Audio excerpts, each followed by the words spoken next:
নমস্কার, ভারত সময় টিভিতে আপনাদের স্বাগতম। বন্ধুরা, প্লিজ চ্যানেলটি সাবস্ক্রাইব করে বেল আইকন প্রেস করবেন, যাতে করে নতুন নতুন ভিডিও আসলেই নোটিফিকেশন আপনাদের কাছে পৌঁছে যায়। তো চলেন শুরু করি। সেমিকন্ডাক্টরের নাম আপনারা অবশ্যই শুনেছেন। যারা জানেন না তারা শুধু এভাবে বুঝুন, যে কোনো ধরনের ইলেকট্রনিক্স জিনিস, তা সে সিম্পল ঘড়ি হোক বা স্পেস টেকনোলজি হোক, সেমিকন্ডাক্টর ছাড়া সবকিছুই অচল। আর এই সেমিকন্ডাক্টর এর বলেই চীন ইলেকট্রনিক মার্কেটের বস হয়ে বসে আছে। আর এই আগ্রাসী চীনকে ইলেকট্রনিক মার্কেটে বড় রকমের ঝটকা দিতে ভারত আলাদা আলাদা উপায় অবলম্বন করছে। কোভিড কালের পর থেকেই আমেরিকা তাদের সেমিকন্ডাক্টর কোম্পানিগুলোকে চীন থেকে ফ্যাক্টরি সরিয়ে নিতে আদেশ করে।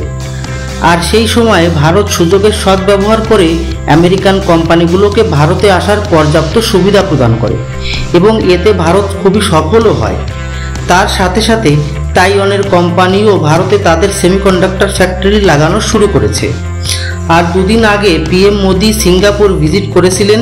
সেখানে ভারত এবং সিঙ্গাপুর সরকারের মধ্যে সেমিকন্ডাক্টর, ডিজিটাল টেকনোলজি, স্বাস্থ্য সহযোগ ও স্কিল ডেভেলপমেন্টের উপর এমওইউ সাইন হয়েছিল। অর্থাৎ ভারতকে সেমিকন্ডাক্টর হাব বানানোর সব ধরনের প্রচেষ্টাই পিএম মোদি করে যাচ্ছেন এবং সফলও হচ্ছেন।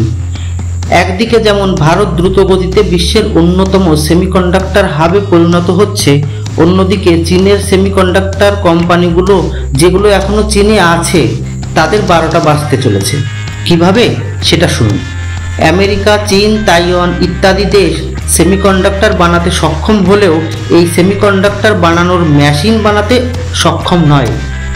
এমনকি আমেরিকাও নয়। বিশ্বের একটাই দেশ সেমিকন্ডাক্টর মেশিন বানাতে সক্ষম, সে হলো নেদারল্যান্ড।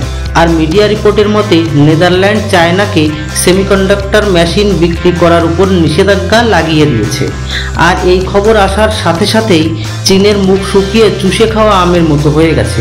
তাই তো চীনের কাছ থেকে সেমিকন্ডাক্টর হাবের সিল কেড়ে নিতে নেদারল্যান্ডের এই নিষেধাজ্ঞা ভারতের পক্ষে ব্যাপকভাবে কাজ করবে। আর তাই এটা এখন ক্লিয়ার যে সেমিকন্ডাক্টর যুদ্ধে চীনকে বাজিমাত দেওয়াটা ভারতের জন্য শুধু সময়ের ব্যাপার।